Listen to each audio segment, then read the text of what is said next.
Hi hello friends, అందరూ ఎలా ఉన్నారు? బాగున్నారా?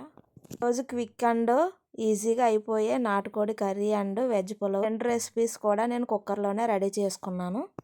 దానికి బియ్యాన్ని కడిగి నానబెట్టుకోవాలి. తర్వాత కుక్కర్లోని కొంచెం నెయ్యి, 2 స్పూన్ల ఆయిల్ వేసుకొని హోల్ బిర్యానీ సామాన్లు వేసుకొని కొంచెం వేగనివ్వాలి. తర్వాత జీలకర్ర కూడా వేసుకోవాలి. తర్వాత పచ్చిమిర్చి, ఆనియన్స్ కూడా వేసుకొని తర్వాత క్యారెట్ ముక్కలు వేసుకోవాలి. తర్వాత పొటాటో కూడా వేసుకోవాలి. వేసుకొని కొద్దిసేపు మిక్స్ చేసుకోవాలి. మిక్స్ చేసుకున్న తర్వాత సాల్ట్ని యాడ్ చేసుకొని 10 నిమిషాలు మూత పెట్టుకొని మగ్గనివ్వాలి.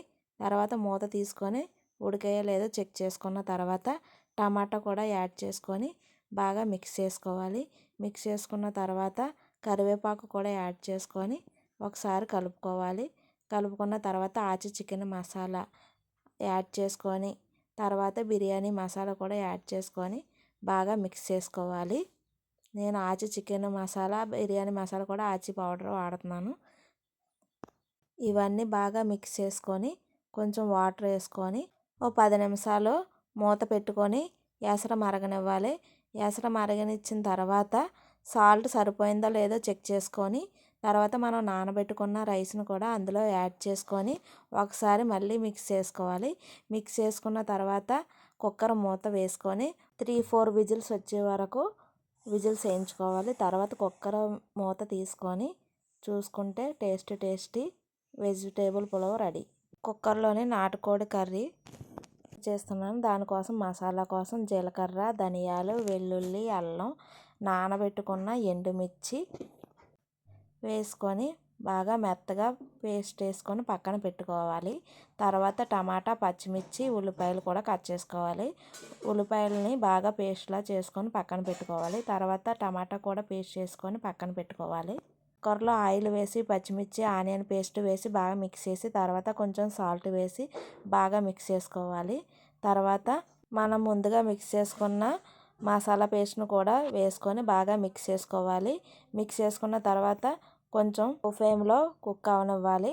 తర్వాత మనం టమాటా పేస్ట్ను కూడా వేసుకొని బాగా మిక్స్ చేసుకోవాలి. ఆయిల్ పైకి వచ్చేంత వరకు కుక్ అవనివ్వాలి. పేస్ట్లన్నీ ఎంత బాగా కుక్ అయితే అంత టేస్ట్గా ఉంటుంది. తర్వాత కొంచెం సాల్ట్ను కూడా వేసుకొని మిక్స్ చేసుకోవాలి.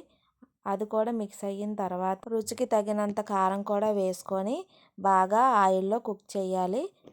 లో ఫ్లేమ్లో పెట్టుకొని బాగా మిక్స్ చేసుకుంటూ తర్వాత మ్యారినేట్ చేసుకున్న చికెన్ కూడా వేసుకొని బాగా ఈ మసాలా పేస్ట్, కారం, ఉప్పు, పసుపు అన్నీ మ్యారినేట్ చేసుకున్న చికెన్కి పట్టేలా బాగా మిక్స్ చేసుకొని కుక్కర్ మూత పెట్టుకొని ఒక 2 మినిట్స్ కుక్ చేసుకోవాలి. తర్వాత కుక్కర్ మూత తీసాక వాటర్ యాడ్ చేసుకొని బాగా మిక్స్ చేసుకున్న తర్వాత కుక్కర్ మూత వేసుకొని ఒక 5-6 విజిల్స్ వచ్చాక కుక్కర్ మూత తీసుకొని చూసాక ఒకసారి మిక్స్ చేసుకొని ఆచి చికెన్ మసాలా వేసుకొని బాగా మిక్స్ చేయాలి. ఒక 2 మినిట్స్ కుక్ అయిన తర్వాత మీ దగ్గర ఉంటే కరివేపాకు, కొత్తిమీర కూడా వేసుకొని సర్వ్ చేసుకోవడమే. అంతే, టేస్టీ చికెన్ కర్రీ రెడీ.